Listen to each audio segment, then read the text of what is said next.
What's going on, everyone? Kevin Gallagher here, and I've been watching the Olympics a lot. I am a massive Olympic buff. My wife and I watch everything from swimming through track and field. I even am one of those weird people that will watch the entire bike race and marathon. I'm just sick about it. I love watching the Olympics. These are people at the height of their physical conditioning that have come together and are now competing in a world event to see which country has the strongest athletes. It's just absolutely crazy. I wish wars were fought like this. It's really cool to watch. But something occurred to me. I was watching the BMX race, which if you've never watched a BMX race, it's actually a lot of fun to watch. But the track that was built there, it occurred to me that this track more than likely didn't exist in this location before the Olympics. If you've never gone to Montreal, which you should, great city. Montreal hosted the Olympics at one point, and at their Olympic stadium, where they had built up all of these arenas and different event venues, these are now just turned into botanical gardens and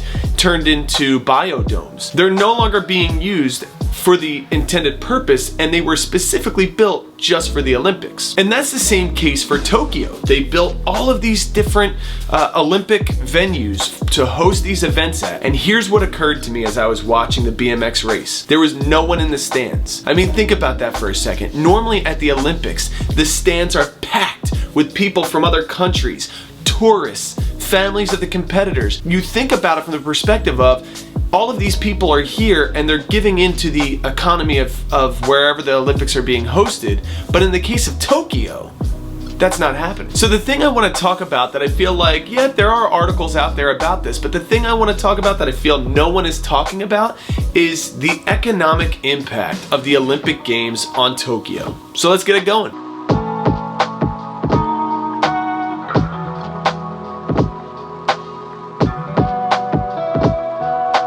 So let's start with some background on the Olympics. The Olympics started in 776 BC in Athens, Greece, and it was a foot race. Literally people coming from around the world to run in a race. Imagine what those people would think of now that there's surfing, skateboarding, which by the way I surf, so I'm a big fan of the surfing competition. It's unreal to see how many sports. Canoe slalom I watched one afternoon. Canoe slalom. They ended around 393 AD. They just kind of stopped and didn't continue forward. Flash forward to 1859, where the Olympics are now funded by a gentleman named Evangelos Zopas. Then in 1894 in Paris, France, the IOC comes together and formulates what we now know as the Olympic Games, and that's why the official language of the Olympics is French. If you didn't know that, well now you know. So Tokyo was supposed to host these games in 2020, the summer of 2020, and obviously because of the COVID pandemic, those games have been put on hold and brought to 2021. But there's a big cost to the Olympics. To just hosting the Olympics, there's a massive cost to it. Here's an example. In Rio, when the Summer Olympics were in Rio, it was $13 billion to have the Olympics in Rio. In London, England, which was before Rio, it was $11 billion.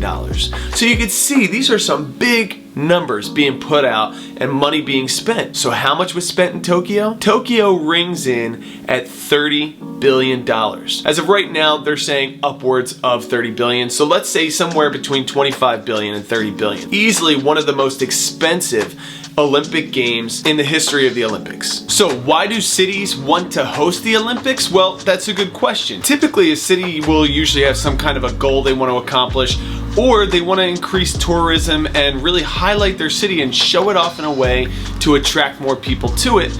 But the Olympics themselves brings, just the Olympics, a lot of tourism to a country. So talking about Rio, who spent $13 billion, they not only made their $13 billion back, but they also made $11 billion more just in the tourism. So the building of the Olympic stadiums and the venues all got paid back, and they made $11 billion.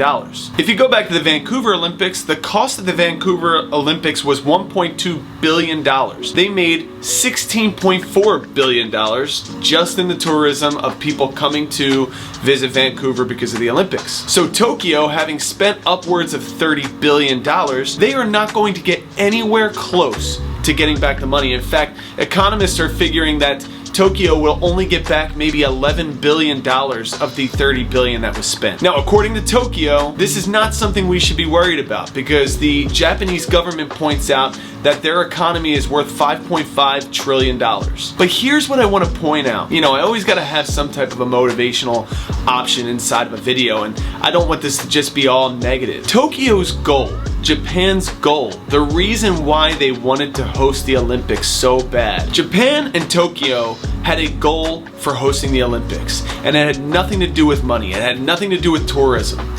Their goal for hosting the Olympics was just to show the world that A, they're gonna come right back into the international spotlight as a serious competitor in sports and athletics, and B, and this was the big one, they wanted to show the world that they were able to come back from one of the worst earthquakes that they had in history back in 2011 and show everybody how strong and how beautiful and vibrant Tokyo is today. And they are choosing to focus in on those facts instead of looking at the economic impact. So what's the lesson we take from this? We always look for the positives in every situation. We always highlight and focus in on those things that are the wins. Yeah, is there a loss in this situation? A very large financial loss in this situation to the tune of potentially $19 billion.